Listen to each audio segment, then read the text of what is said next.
warahmatullahi wabarakatuh. Today class for student unit number 7 exercise 7.2 the fourth sum. Find the point on the curve.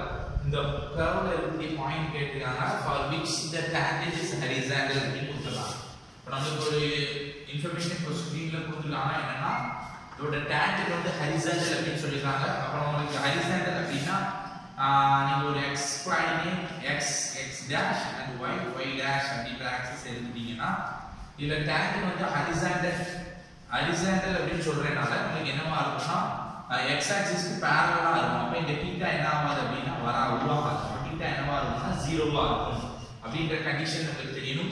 இத வச்சு நாம என்ன பண்ண போறோம் அப்படினா given that the condition வச்சுட்டு given that m1 ஓட ஸ்லோப் m1 ஓட வேல்யூ கண்டுபிடிக்க போறேன். tangent is horizontal அப்படினு சொன்னனால நான் என்ன பண்ணிடலாம் இதுல இருந்து நான் என்ன சொல்லிடலாம் அப்படினா m1 θ 0 அப்படினு சொல்ல முடியும். சோ இதுல இருந்து நான் என்ன எடுக்கேன் அப்படினா m1 tan θ அப்படிங்கிறது ஃபார்முலா நமக்கு ஸ்லோப்கான ஃபார்முலா தெரியும். ஆங்கிள் தெரிஞ்சா சோ m இது m1 அப்படி நேம் கொடுத்துங்க. tan 0 ஓட வேல்யூ உங்களுக்கு 0 அப்படிங்கிறது தெரியும். சோ இதுல இருந்து m1 ஓட வேல்யூ நம்ம 0 னு எடுத்துக்கலாம். சோ ஈக்குவேஷன் நம்பர் 1 அப்படி எடுத்துங்க. நெக்ஸ்ட் பாத்தீங்கன்னா அடுத்து ஃபர்ஸ்ட் நம்ம கண்டிஷன் வச்சு ஃபர்ஸ்ட் m1 ஸ்லோப் கண்டுபிடிச்சோம். ரெண்டாவது இந்த கொடுத்திருக்கக்கூடிய கர்வை டிஃபரன்ஷியேட் பண்ணி அத பாயிண்ட் புட் பண்ணி ரெண்டாவது ஸ்லோப் கண்டுபிடிக்க போறோம். அப்போ நம்ம கொடுத்திருக்கக்கூடிய given that இந்த equation எழுதிக்கங்க. y² minus 4xy is equal to x² plus 5. இத பாத்தீங்கன்னா இது இம்ப்ளைஸ் ஃபங்க்ஷன் நம்ம டிஃபரன்ஷியேட் பண்ணும்போது இதுக்கு UP மெத்தட் யூஸ் பண்ணுவோம். அதனால இத மட்டும் நீங்க UV ன்னு எடுத்துங்க. u equal to x and v equal to y அப்படி எடுத்தீங்கன்னா u dash is equal to 1 ஆ வரும்.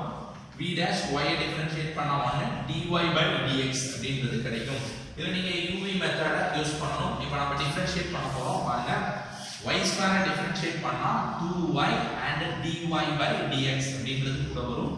and minus 4 ன்றது கான்ஸ்டன்ட் தனியா வச்சிருக்கேன். UV மெத்தடோட ஃபார்முலா உங்களுக்கு தெரியணும். dUV equal to UV dash plus VU dash அப்படிங்கிறது தெரியும். so UV dash அப்படிங்கிறது x and dy by dx plus UV dash and VU dash அப்படிங்கிறது y into 1y அப்படிங்கிறது கிடைக்குது. so is equal to x² differentiate பண்ணா நமக்கு 2x அப்படிங்கிறது கிடைக்குது. கான்ஸ்டன்ட் டிஃபரன்ஷியேட் பண்ணும்போது ஆட்டோமேட்டிக்கா நமக்கு 0 வந்துரும். so இங்க -4 க்கு உள்ள மல்டிப்ளை பண்ண போறேன். 2y dy by dx minus 4x dy by dx and minus 4y equal to 2x அப்படினு கிடைச்சிருது. இப்போ என்ன பண்ண போறோம் அப்படினா இதுல dy by dx காமனா இருக்கு வெளிய எடுத்துறேன். இந்த -4y அங்க கொண்டு போயிடுறேன். கொண்டு போயிட்டா என்ன வரும் அப்படினு பாருங்க. dy by dx காமனா வெளிய எடுத்தனா இங்க 2y 4x இருக்கும். இந்த -4y அங்க போனா 2x 4y அப்படினு கிடைச்சிருது. so therefore dy by dx is equal to 2x plus 4y and divided by 2y minus 4x அப்படிங்கிறது எனக்கு டிஃபரன்ஷியேட் வேல்யூ. இந்த கர்வை டிஃபரன்ஷியேட் பண்ணா எனக்கு கிடைக்கக்கூடிய வேல்யூ இது. இனிமே நான் இத வச்சு நான் என்ன பண்ண போறேன் அப்படினா m2 கண்டுபிடிக்கணும். m2ன்றது dy by dx at the point x1, y1 போட்டா கிடைக்கும். அப்போ இதுல நான் அந்த பாயிண்ட புட் பண்ண போறேன். so m2 is equal to x1 போட்டீங்கன்னா 2x1 plus 4y மேல y1 போட்டீங்கன்னா 4y1 மாறும். 2y divided by 2y1 minus 4x1 அப்படிங்கிறது ஸ்லோப் m2 அப்படிங்கிறது கிடைச்சது. 2y யூஸ் பண்ணி 1 to 2 ஈக்குவலா இருக்கனால ரெண்டு ஸ்லோப் ஈக்குவலா இருக்கும். m1ன்றது நம்ம 0 ன்னு கண்டுபிடிச்சோம். m2ன்ற வேல்யூவை நம்ம 2x1 plus 4y1 divided by 2y1 minus 4x1 அப்படினு கண்டுபிடிச்சோம். இத நம்ம இப்ப ஈக்குவல் பண்ணிட்டு ஈக்குவல் பண்ணும்போது டினாமினேட்டர் ஆட்டோமேட்டிக்கா லெஃப்ட் சைடுல ரைட் சைடுல இருந்து லெஃப்ட் சைடு வரும்போது 0 ஆ மாறிடும். so 2x1 plus 4y1 is equal to 0 அப்படிங்கிறது கிடைக்குது. சோ இத வச்சு நான் 4y1 ஓட வேல்யூ நான் கண்டுபிடிக்கிறேன். சாரி x1 ஓட வேல்யூ கண்டுபிடிக்க போறேன். அப்ப பாருங்க 2x1 is equal to இந்த plus 4y1 இங்க என்ன ஆகும்னா minus 4y1 ஆ மாறும். and the 2 நீங்க கேன்சல் பண்ணிட்டீங்களா ஆட்டோமேட்டிக்கா அப்ப x1 ஓட வேல்யூ நமக்கு minus 2y1 அப்படினு கிடைச்சிருது. சோ இனிமே என்ன பண்ண போறோம் அப்படினா இந்த x1 ஓட வேல்யூ எடுத்து நான் இந்த பாயிண்ட் இந்த கர்வ்ல நான் புட் பண்ண போறேன். கர்வ் முதல்ல அதுக்கு கர்வ் வந்து எழுதுறேன். கரெக்ட் எழுதிட்டு y² minus 4xy is equal to x² plus 5 and இத x1 y1 ah மாத்துறேன். x1 y1 points ah மாத்தும்போது y1² minus 4x1 y1 is equal to x1 square plus 5 அப்படின்னு கிடைக்குது. இதுல நான் என்ன பண்ண போறேன் அப்படினா x1 ஓட வேல்யூ சப்ஸ்டிட்யூட் பண்ண போறேன்.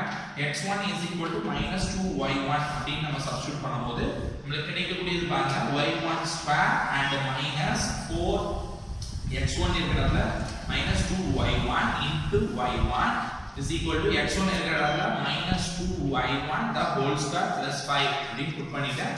புட் பண்ணி சிம்பிளிஃபை பண்ணும்போது y1 square minus into minus 4 plus 4 2s are 8 மாறும். So y1 into y1 y1 square அப்படின்னு மாறிடுது. And equal to minus into minus plus ஆ மாறும். ஸ்கொயர் பண்ணும்போது அப்போ 4y1 square plus 5 அப்படின்றது கிடைச்சிருக்கு. ஸோ இப்போ நான் அந்த பிளஸ் அந்த சைடில் இருக்கக்கூடிய 4y1 square இந்த சைடு கொண்டு வரும்போது நீங்க இது ரெண்டையும் ஆட் பண்ணும்போது 9y1 square அப்படின்னு கிடைக்குது. அதையும் கொண்டு வந்துட்டா -4y1 square equal to 5 அப்படின்னு கிடைக்கும். 9 ல 4 போனா நமக்கு 5y1 square is equal to 5 கிடைக்கும். 5 நம்ம கேன்சல் பண்ணிட்டோம்னா y1 square is equal to 1 அப்படிங்கிறது கிடைச்சிருக்கு. சோ இதுல இருந்து நம்ம என்ன சொல்லிடலாம் அப்படினா y1 ஓட வேல்யூ plus or minus 1 அப்படின்னு சொல்லலாம். சோ ஃபர்ஸ்ட் +1 ன்றதை எடுத்து நான் என்ன பண்றேன் அப்படினா இந்த ஈக்குவேஷன்ல சப்ஸ்டிட்யூட் பண்றேன். இந்த ஈக்குவேஷன் நம்பர் 3 அப்படின்னு எடுத்துக்கிறேன். எடுத்து சப்ஸ்டிட்யூட் பண்ணுங்க. 3 equal to அப்போ y1 ஓட வேல்யூ 1 ஆ இருந்தா x1 is equal to 2 -2y1 அப்படின்னு கிடைச்சிருக்கு. So -2y1 is equal to -2 into 1 is equal to -2. x1 ஓட வேல்யூ நமக்கு -2 அப்படின்னு கிடைச்சிருக்கு. நெக்ஸ்ட் பாத்தீங்கன்னா y1 is equal to -1 நீங்க எடுத்தீங்கன்னா தேர்ட் ஈக்குவேஷன்ல நீங்க சப்ஸ்டிட்யூட் பண்ணும்போது x1 equal to -2y1 வரும். So x1 is equal to -2 into -1 வரும். So x1 ஓட வேல்யூ +2 அப்படின்னு y1 is equal to -2, 1 and 2, -1 is the answer.